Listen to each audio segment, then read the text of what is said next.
Hi, everyone. Good afternoon. I'm Natalie Swachina, the Education and Residency Director here at the Houston Center for Contemporary Craft. Thank you for joining us this afternoon to learn more about two of our resident artists who have been spending the last few months here at the Craft Center.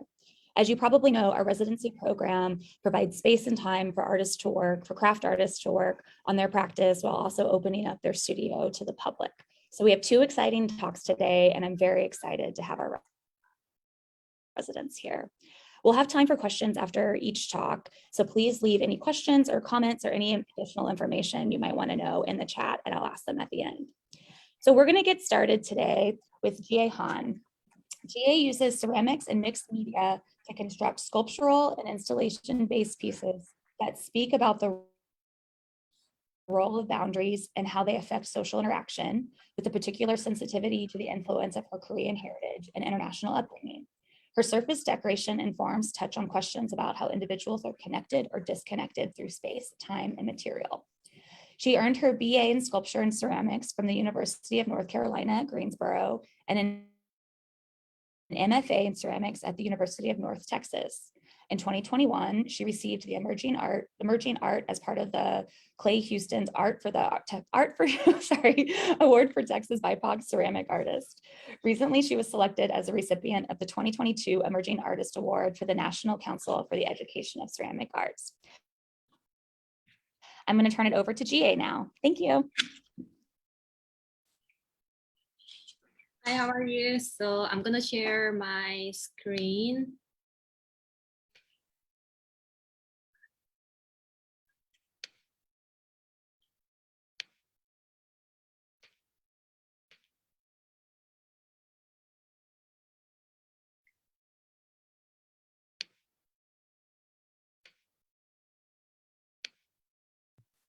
Can you guys hear me, right? Yes. Okay, so hi, how are you? My name is Jihye, and my last name is Han, and I'm one of the residency artists at the Houston Center of Contemporary Craft. And thank you for having me today, and I'm really happy to present my art journey and my work through virtual artist talk. So if you have any question, please let me know.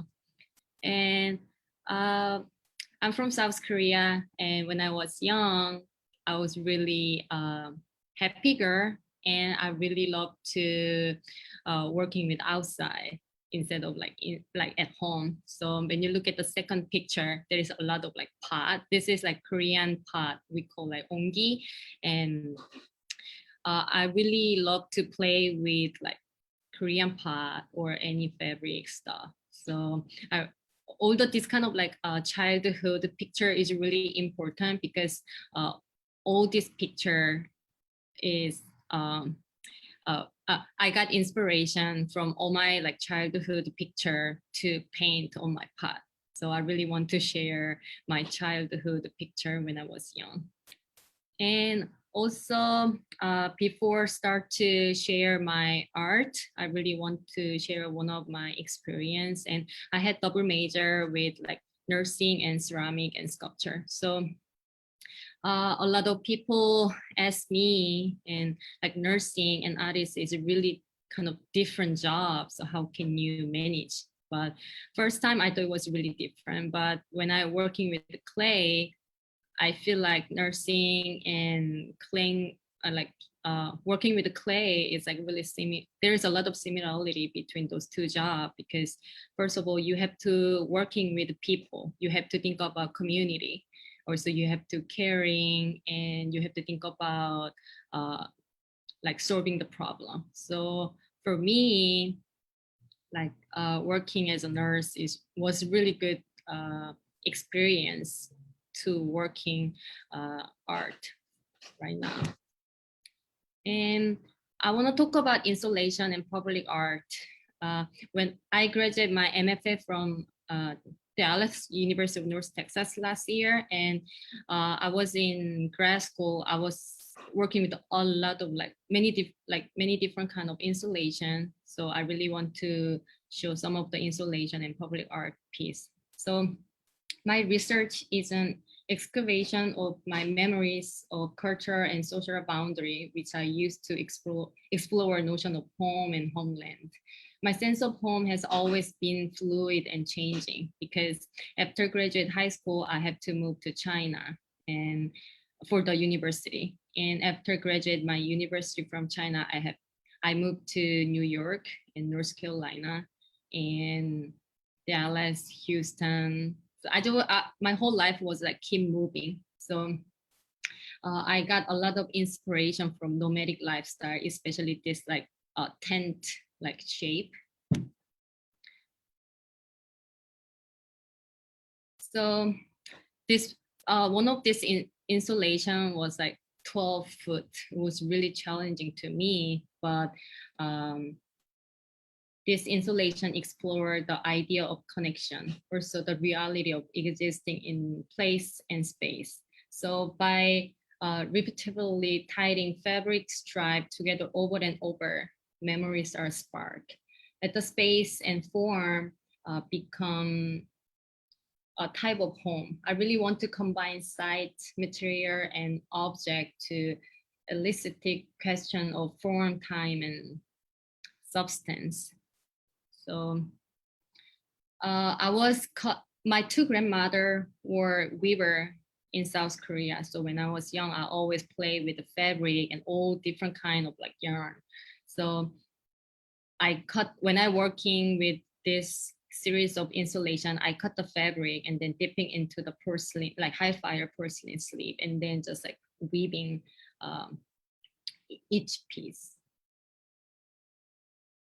So this is the final installation.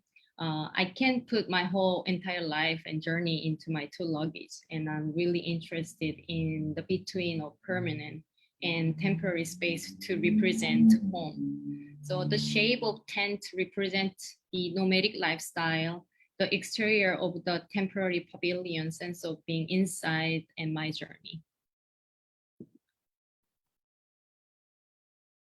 So what does home mean to you? Where is a home now? So this was my first public art in Fort Worth, Texas. And this public art represents displacement and belonging for my journey. So this space are created as a way to protect myself from obstacle and represent the boundary between interior and exterior space. So for this work, I use a digital tool such as laser cutter on ceramic surface to create a line drawing for the first time. So I think I was so lucky to work in Fab Lab as a lab technician during my MFA program. The etching on the surface of my piece is my attempt at fusing the past, present, and future together, using ceramic as a traditional material and laser etching as a reference to contemporary technology. So you can see the video how I use the laser cutter.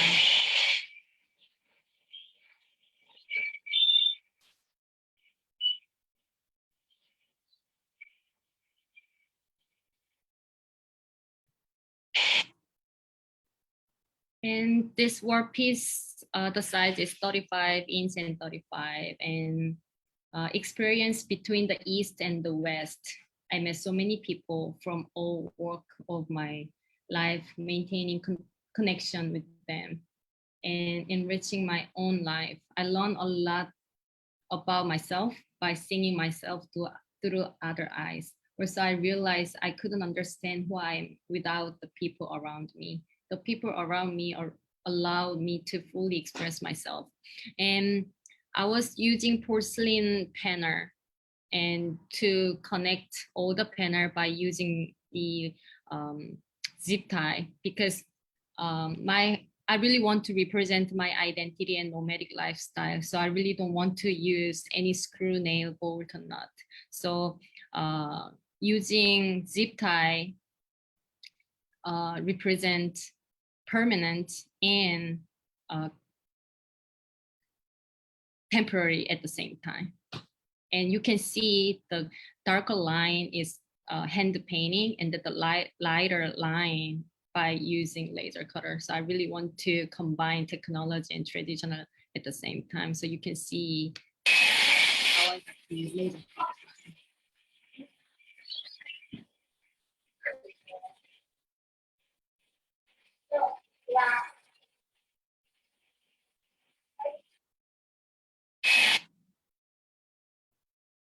So for this work, using the map and transferring to abstract lines are the way to describe distance and to capture my experience, my memory, and my story between the East and the West.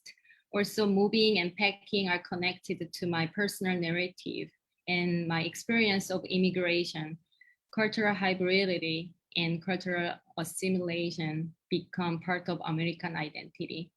In my opinion, map is a fundamental tool for how we navigate the world around us.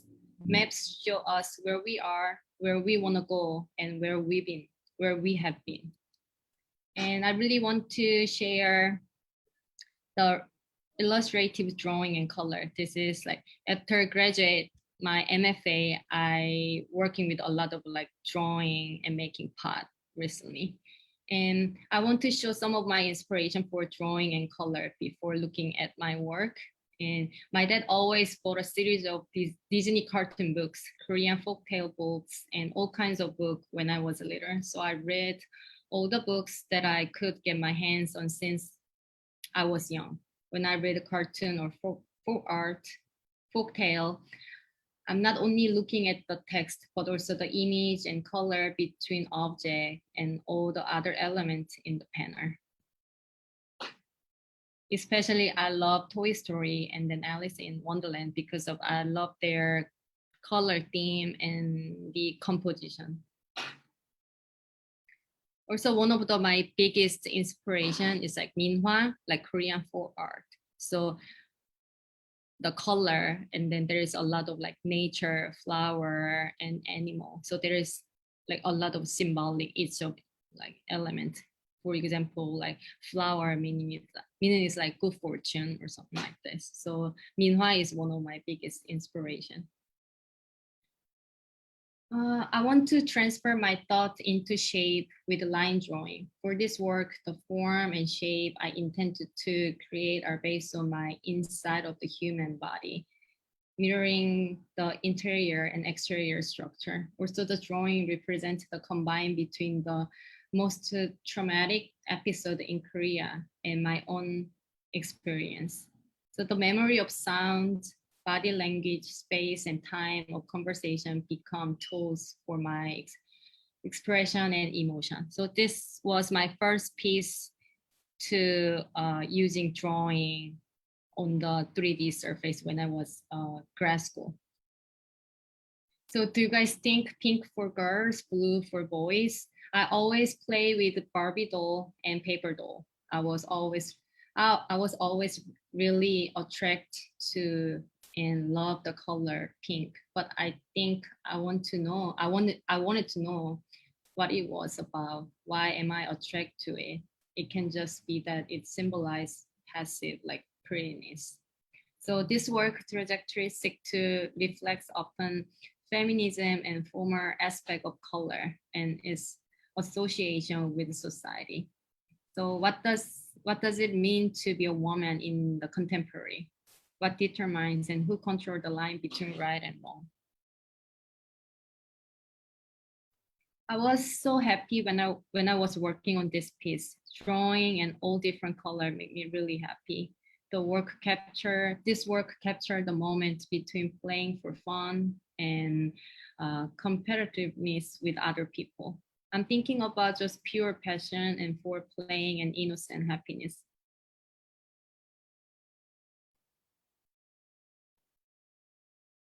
So in my recent work, I have been concentrating on the playful vessel form with electric color palette and illustrative drawing based on my childhood memory.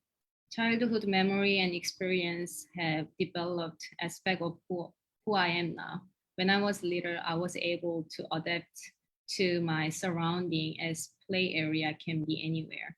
Also living in different city and country during childhood has taught me social independence, survival, creative and imaginative skill.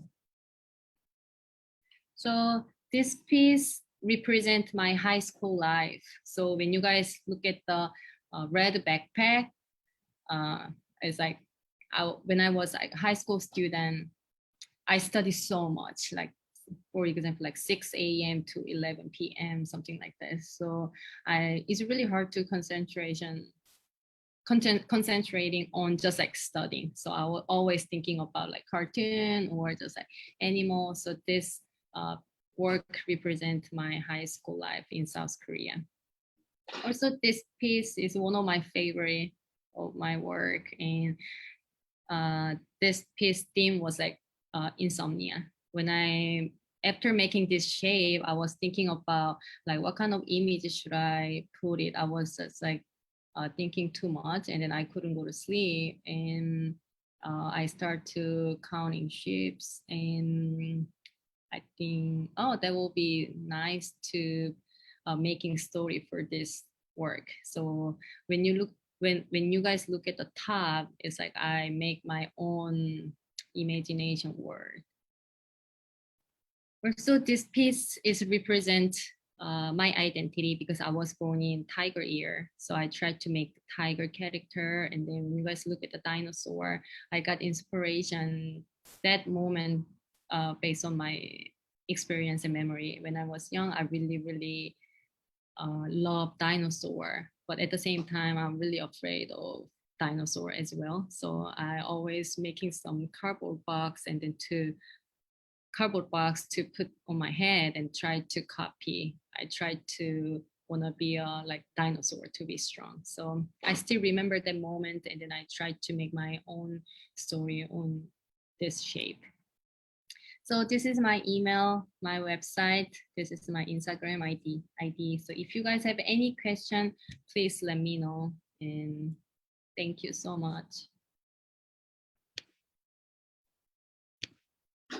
Also, I think a lot of people ask me how you paint. I don't know what kind of question you guys have, but I think before start to virtual artist, so people ask me how you paint with a really fine line, and I really want to introduce one of the tools. So I'm working with like not synthetic brush. So all the brush is like natural, like hair, not synthetic brush.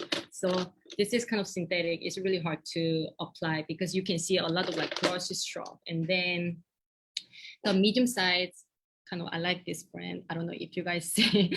I usually got all my brush from not ceramic store. Just go to like just like regular art supply store. So I'm working with a really tiny. I don't know. It's really hard to see, but look at this really tiny brush. So I'm working with those three for making really fine lines. So this is my recent piece. It's really kind of tiny, but this one also I usually using pencil to sketching first and then put the color, and then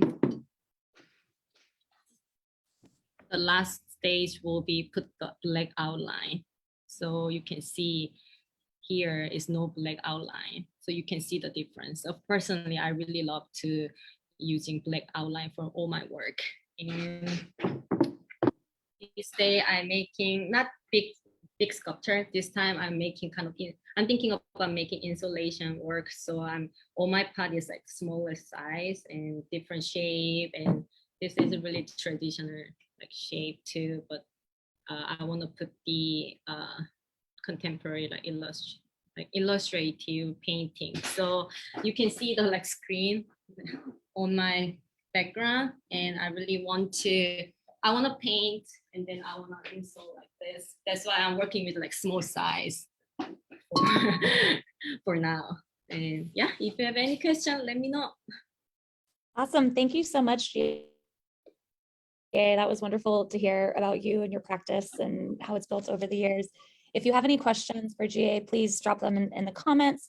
I have a couple to get us started. So, looking back at the works you've just made now, you talked about some of your previous works with, the dino, like the cardboard dino head, and your red backpack, or the counting sheep as you're sleeping. But you also have so many other characters and illustrations on there. And I was wondering if you could talk a little bit about the connections between the symbolism that you see from your childhood, but then all of the symbols. How are you creating this? Yeah, so first of all,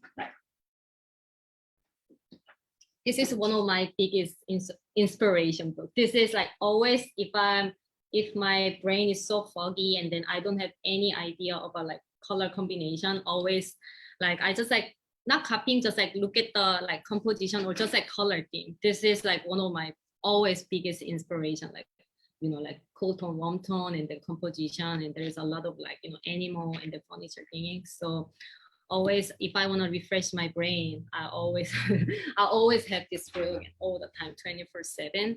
Or so, like when you look at like this piece, like I really kind of love to combine traditional and contemporary idea at the same time. So like all the animal like from minhwa, like Korean folk art. So like tiger is always like get rid of all the bad fortune. So I just put the tiger, and then I'm thinking about like I put a lot of like robot to represent the contemporary idea. So like sometimes I don't know, I try to make kind of robot.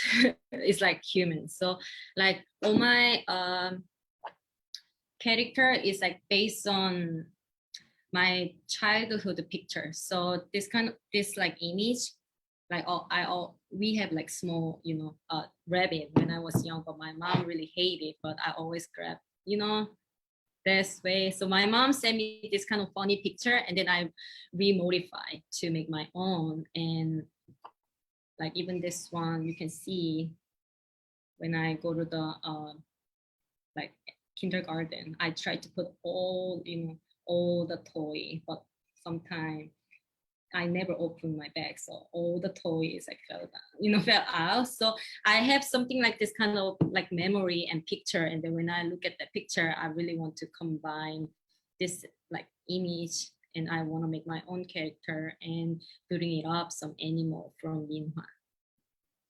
What's your process of planning? You have all of these characters, and are you sketching them out beforehand? Are you freehand drawing on your ceramics? How do you plan out your illustrations on your ceramics? So like this, because when like this kind of like flat area is kind of really easy to sketching, but all the foam is really round, and then it's really hard to sketch perfectly. So I'm using tracing paper. So I sketching tracing paper first, and then I just cut it, and then I try to kind of not all the time, but if I, for example,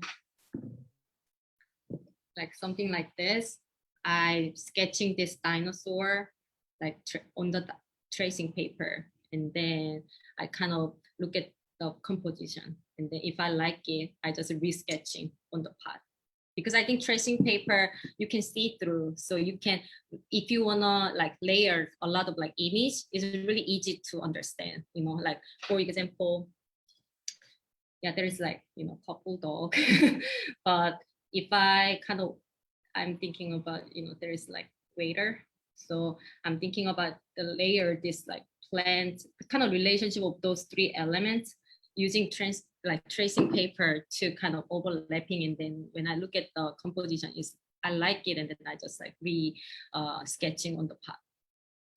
And then you were telling me, and you can see over your shoulder the works on the wall that you were telling me on the other side, on the other side of you, that were inspired by Korean traditional Korean ceramics and the shape of them, right?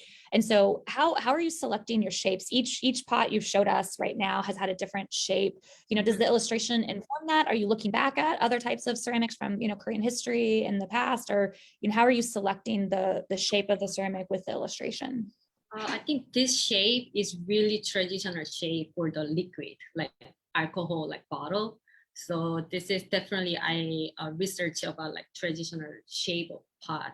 So also this is like really traditional shape of moon jar. So moon jar is like one of the famous jar shape, and like this one is like little bit not traditional shape, so little bit like base shape. So when I make the traditional shape of pot, I really want to put contemporary like image, not just like really traditional shapes. So for example, this is really traditional shape. I really want to put like really contemporary idea.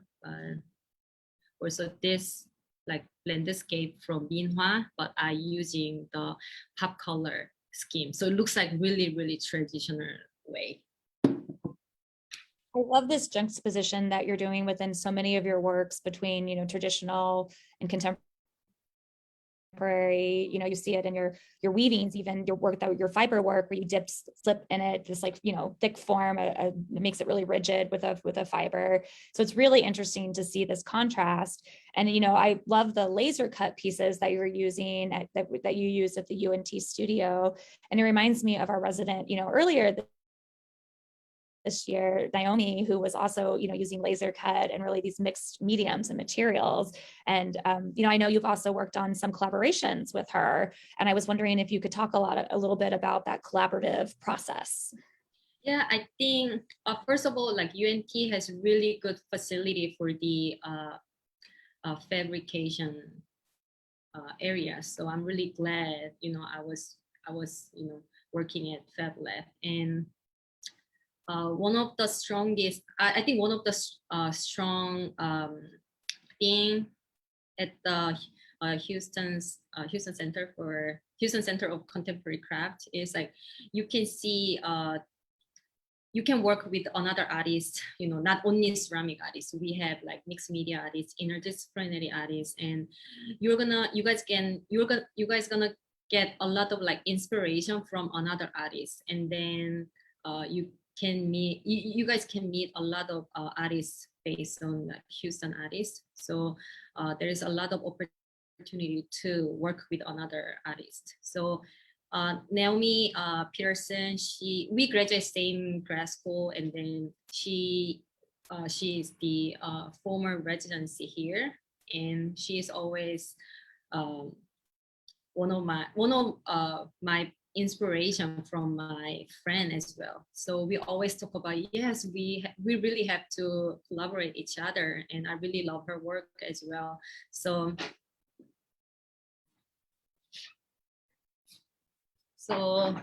you guys can see, sorry, that piece was the other side. So this one, she working with the red clay, but I'm working with the porcelain. So this one I was pinching with porcelain head, and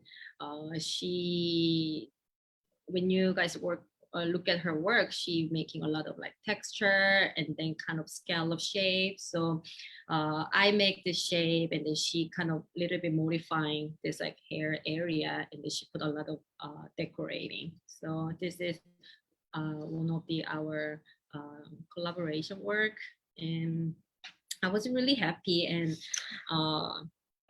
like I have my own style, but when she start to like modify like the shape, I got a lot of inspiration that, oh, maybe, you know, I can use that shape for my works. I learned a lot from her, and I got a lot of inspiration from another artists, including Lulu, like Chenlu, and Kelly, and Stephanie as well.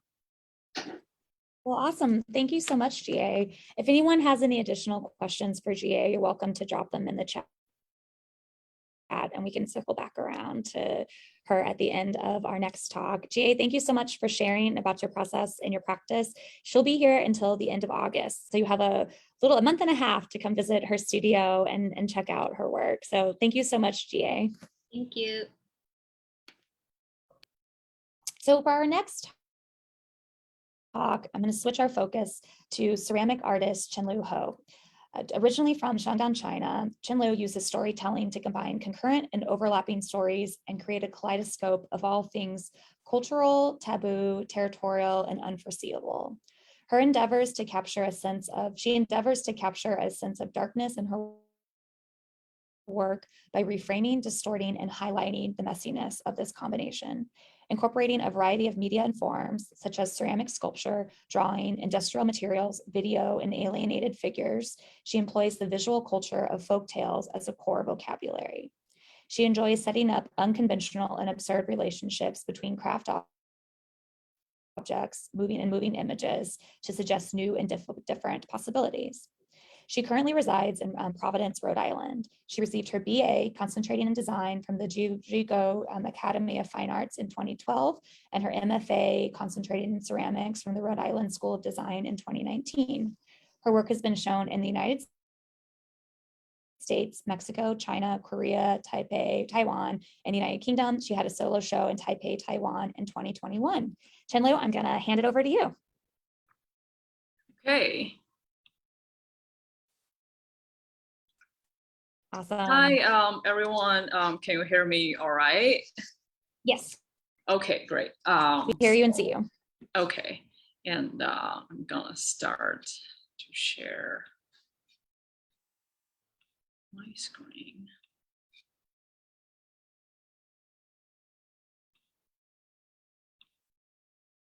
Oh, sorry.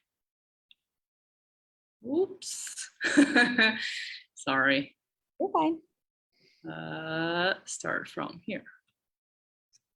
Okay. Hi, everyone. My name is Chenlu Ho, and I am so honored to be a resident at the HCCC. And thank you for joining us for this artist talk. And I have to say that I still quite not sure like why I kept making things and what it's all about before this pandemic. So I traced back a little bit and tried to like sort out a few clues about what I've been focusing on and sharing. I'd like to sharing this journey with you. So this photo I took when I visited my hometown in December 2019, right before the pandemic hit China. And there's a very beautiful mountain in my hometown, and folk religious beliefs are deeply rooted in the culture. And people believe that the goddess who lives in that mountain protects our beings. Sorry, we can't see your. Can you start your slideshow? It's just seeing your computer still so far. Oh, okay. Sorry. No problem. Just want to make sure they can see the beautiful photo. Does it work now? I'm not seeing it at this moment.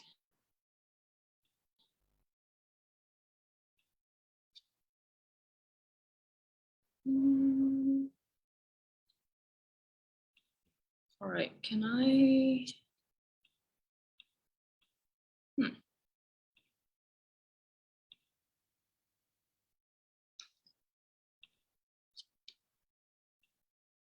Can you see it now? No, we're not seeing it now. Just my desktop? No, we're not seeing your desktop. We're just seeing your video screen. I don't think you're sharing right now, Chenlu. I think you need to share your computer screen again. Okay, sorry. No problem. Technology. That's the whole part. Share. Okay, now we can see your screen. Okay, that's good. So you didn't see this, right? So that's right. Try playing from the yeah, now. Let's see. Can you see it? Yes, now we see it. Okay. Yep, that looks great. Thank you. Right. Thank you. So yeah, this is the mountain and in my hometown. It's in the winter, it snowed. It's very beautiful. And go to the next one. This is the mural which locates in one of the temples in my hometown. It's a narrative mural that covers 3 walls and continuously telling a story in Chinese mythology. and folk tales is deeply rooted in the land, in the mountain, and just like growing up, hearing and seeing all this things, and slowly it becomes a filter for my eyes. And the city I was born and grown up in is called Tai'an in Shandong province, China. And just adding a little bit background of what's going on in the 90s in China. So in the 90s, the one kid policy was still strictly implemented in China. And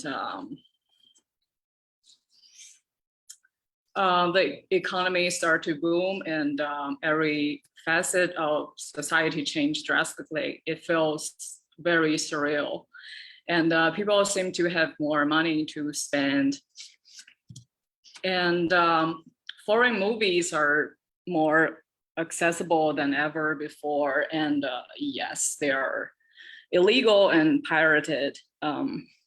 So many underground DVD rental shops started their business during that time. So I got the chance to watch sci-fi movies and while watching Disney princess cartoons. I think it's a pretty bizarre conversation, and it brought me a lot of confusion.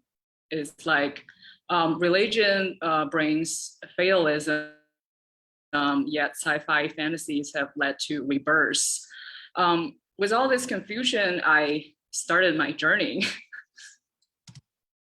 And this is the drawing I made in 2016, 55 by 79 inches. Ink on paper drawings has always been a big part of my practice. I see them as diaries. They helps me to collect and memorize my random thoughts. From this drawing, I started to project my daily life into the imaginary world, like what I observed, which seemed to be a space between reality and the unknown. It helps me expand my imagination and eliminate my confusion. So this one is a little sculpture I did while working on that drawing I showed you before. So each day I would make a little clay component that has two holes on each end. And when I finished the drawing, I would use zip tie to tie them together. This sculpture quantifies the time while presenting the ordinary side of life. In 2017, I made a series of drawings. There are 6 of them. I didn't put all of them here. So if you're interested, they're all in my website. 2018, I made more drawings. There's 6 of them in this series. From here, I started to thinking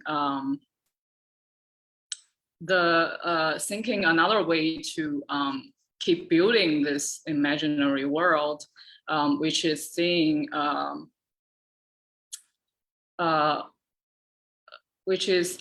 I started to draw them some whimsical like furnitures and fountains and ritualized tableware, something like that. They're similar to cinematic props. And at that time, I also had the idea of adding screens to my sculpture. And the one on the left, you can see this 2-hand stitching screen onto the sculpture. And later that year, I started to make videos because I was thinking a video is probably the best art form to serve the purpose of narrative. So this is 2 like little clips.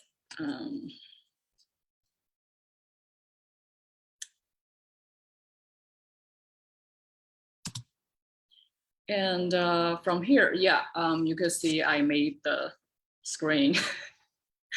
I stitched the screen on the sculpture, also using zip ties, which is pretty funny because Jihye mentioned like she used zip ties too.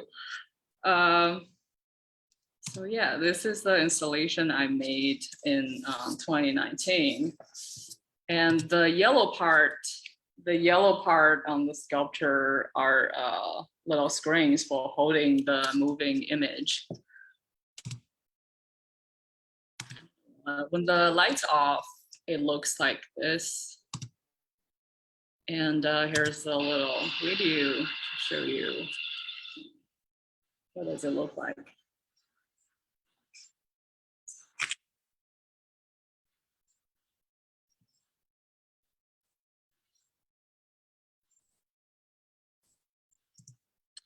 And this is another moment that I saw many potentials, and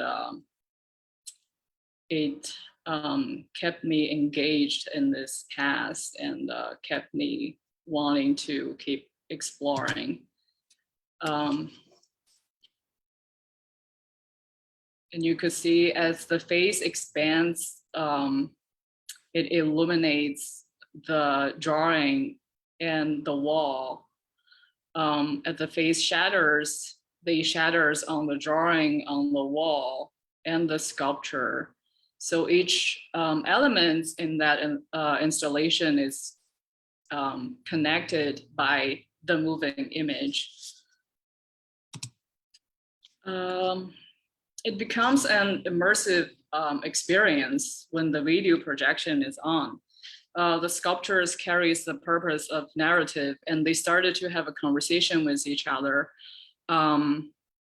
with the audience and with the drawing under the intervention of moving image. Video projection serves not only as a narrative, but also a unique, ephemeral, and textural surface treatment for the sculpture. Here's another photo that shows the still image interact with the moving image. So, sorry. 2019, I did a summer residency at the Archie Beret, and I kept on exploring the path of being on. Made more drawings and more props, and trying to use videos to unify different elements. Those are the works that I made there. And 2020, yeah, this I made, then the COVID-19 hit, and I don't have any access to kilns and ceramic facilities. So all I did is stay at home and draw. So this series is called How to Remove Statues. There's 7 in this series, and 21 by 28 inches. They're all on my website if you are interested to see them all. More.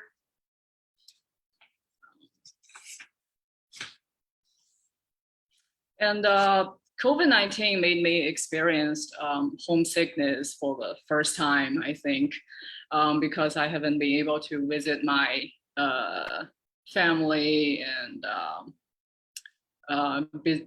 not being able to be in the culture that I am familiar with for about 3 years. So I started to think about my cultural identity. At that time, I just felt like I am a plant that I being uprooted from that mountain. 2021, I was thrilled to learn that I got to do this 6 months residency at HCCC, and my eyes sparkled. I had the idea of building an installation that contains food offering and lights and flowers that were inspired by the funeral and rituals ceremonies. Here are some pictures that shows my inspiration.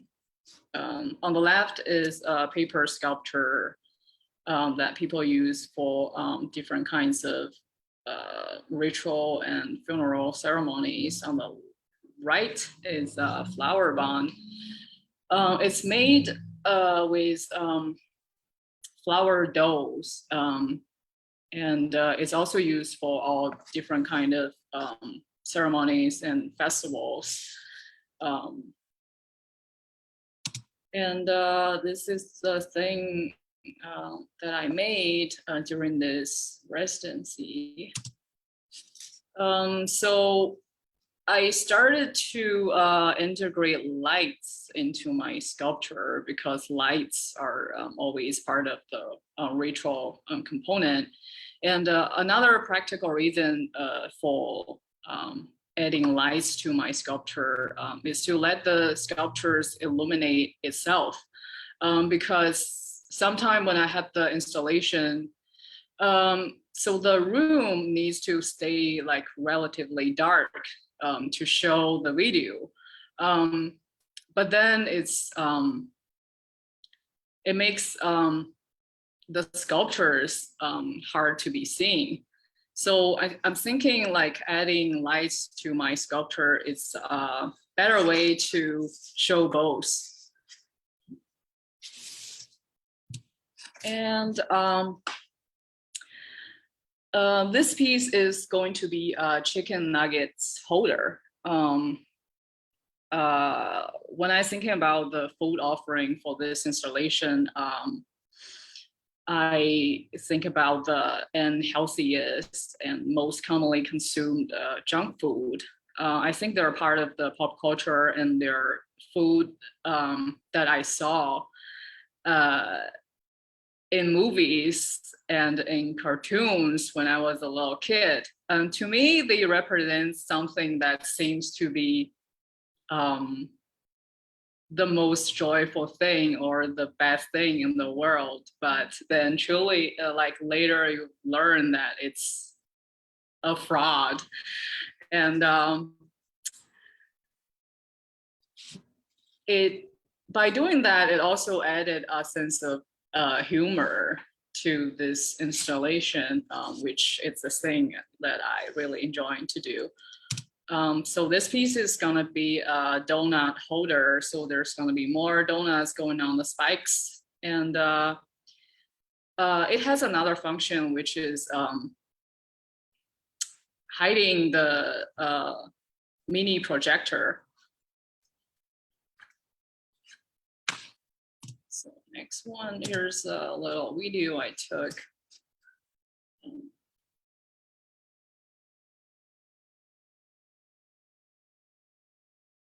To show the rough idea of this installation.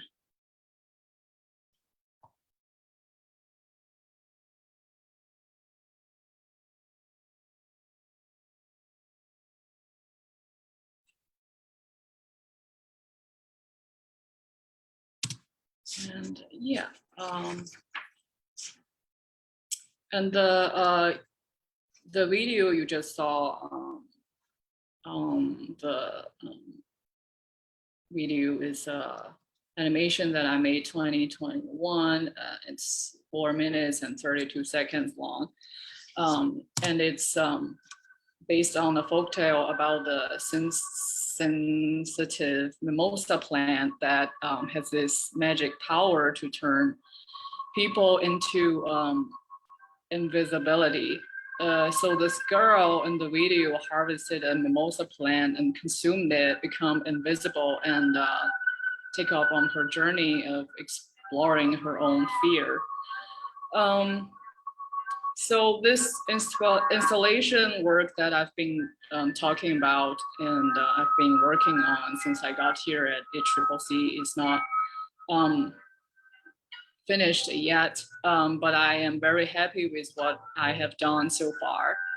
And the video is on my website too. The sound is a very important part of the video if you're interested in seeing it. maybe put headphone on and watch it on my website. And this one, here are two collaboration works that I've been working on with Naomi Peterson, who is an amazing ceramist too. I think she did a residency here last year.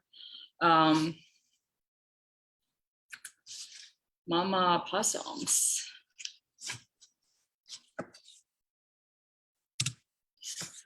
Here, this is another side project I've been working on with Tarina.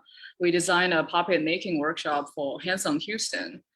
On the first Saturday of August, join us if you are interested in making a little monster puppet of your own.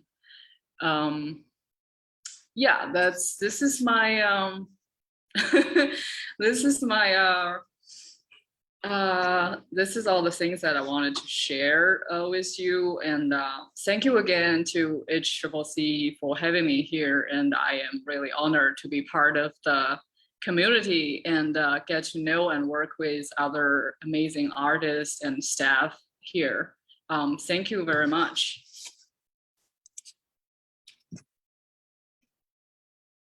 Thank you, Chenlu. I'm going to stop your screen there. Okay. Thank you so much for sharing about your practice and your process and your history. It's wonderful to get to know you and your process more. If anyone has any questions, we already have one, but if you have any questions, please drop them into the chat for Chenlu or for Jihye if you have still some from her. You did a great job of plugging our Hands on Houston, which, as you mentioned, is Thank you. August. I am excited, and I have one of the puppets here. Oh, that's so fun. So as everyone knows, our Hands on Houston's a free family day from 11 to 3 p.m. It's free for all ages. It's not just families. So please, it's a drop-in program. Please drop by and make a fantastical puppet creature with us. And then, another date. So Tom Perry is asked, where will your exhibition be exhibited, or where will your installation be exhibited? And, we do have one I wanted to mention to our in-residence exhibition. That is all of the work from the residents from this cycle, which will open up here at HCC on August 27th. So are some of these works, will those be included in this exhibition? Yeah, but not all of them. I was thinking the one has the lights on, and the one, there's gonna be a collaboration work, the one of the Mama Possums, yeah, in the show. Yeah, I don't think for the resident artist show, it's gonna be an installation. It's more like showing the piece individually, because we have limited space, and yeah. That's great. I love the problem solving that you've come up with using the light fixture itself as both, a source of light, but then also a problem solving in your own work to bring attention also to the video itself. So I'm excited to see how you use light in the future. Do you have any ideas how you'll incorporate it into the future, or is this really just an experiment and you'll see how it works? Yeah, I think it's an experiment, and it's really fun. Like when the lights on, it also like creates some really cool shadows on the wall for the sculpture. And I was thinking maybe there's something I could like work with in the future.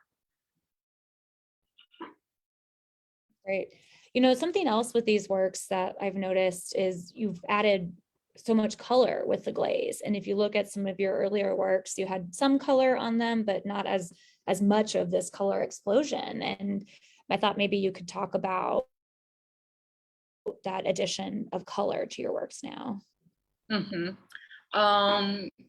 Yeah, I was thinking since I got to do the 6 months residency, and it's a good period of time for me to challenge myself a little bit. And then, since this installation is inspired by this folk art that has vibrant colors, so I just want to keep that visual elements and challenge myself a little bit and see how things going. I love walking by your studio and seeing the sculptures, slowly have color added to them, or now they're glowing. It's very fun to see the additions throughout the time you've been here. It also makes about your projections and your animations as well. And I know you've worked on with the folktale of the story, the Mimosa, but what about some of your previous drawings and installations? Are they also coming from folk tales? I know you've mentioned to me in the past, some are about everyday life, but how are you deciding on that content that you're using in your animations and drawings? So it's a mixture of like reality and some ideas that I got from the folk tales, like imaginary monsters and alienated bodies and all that.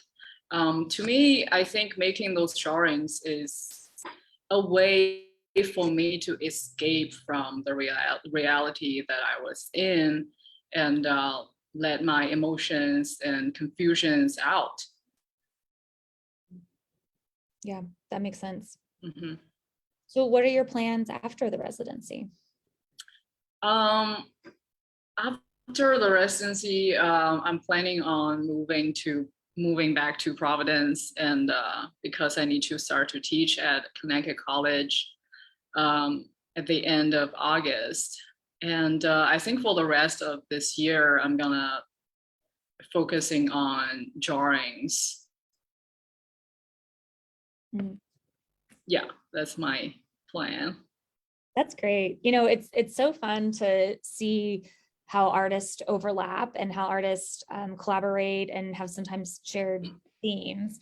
And we don't typically, we try to have a range of mediums and with other artists in the residency. Both you and Jihye have shown using zip ties, and you both are bringing up mythological characters and folklore, and I think that's such an interesting comparison of how you're both using them in different ways as well. Yes. And then both working with Naomi as well. So I wondered if you could talk just a little bit about those of collaboration that you've experienced, and with collaborating with people like Naomi, or having similar conversations with Jihye, how that's been here. It's been really fun. Like, I am so glad that Jihye is here. We hang out a lot after we're done with the day. So about the collaboration with Naomi, it's been really like simple and smooth. There's one day we just thinking, oh, maybe we can do a collaboration work. So we just met at a cafe and sat down and talked to each other about an hour, and we did some little sketches, and then we just started to build. It's been really fun and smooth and efficient. I was surprised by that. Yeah. Wonderful. Yeah, it's always nice when a collaboration goes well. We talked about in our last artist talk with Nash Quinn and Joan Brown how they'd had Yeah. it didn't go as well in the past, and how they've worked really well together. And really this cycle of artists has had so many amazing collaborations together. And I know those collaborations will be highlighted in the In Residence exhibition. So I'm excited to see all of that shared thinking together. Well, thank you, Chenlu, for sharing so much about your practice and your process. And we're looking forward to Thank you. your drawings, and it's just wonderful to have everyone here this cycle. I want to thank both Jihye and Chenlu both be here until the end of August if you'd like to come visit their studios. I know we mentioned a couple dates, but just to remind you of those dates. So on August 6th, Chenlu will be helping us lead our Hands on Houston Family Day from 11 to 3. We're so excited. Come make a puppet with us. And then our in resident show with all of these artists from this cycle will open on August 27th. And then we'll have our final talk of the cycle for our resident cycle this year on August 13th with Stephanie J. Woods and Kelly Zoba. And so please join in, tune in and join us for that final talk this summer. And then we'll have a brand new class of residents this fall. So again, thank you both for taking some time this afternoon. Thank everyone for tuning in. There's been a lot of nice comments on Facebook about your work and sharing your practice. I'll have to go read that in a minute. And so we hope to see you back at the Cross Center soon. Thank you, everyone. Goodbye. Thank you.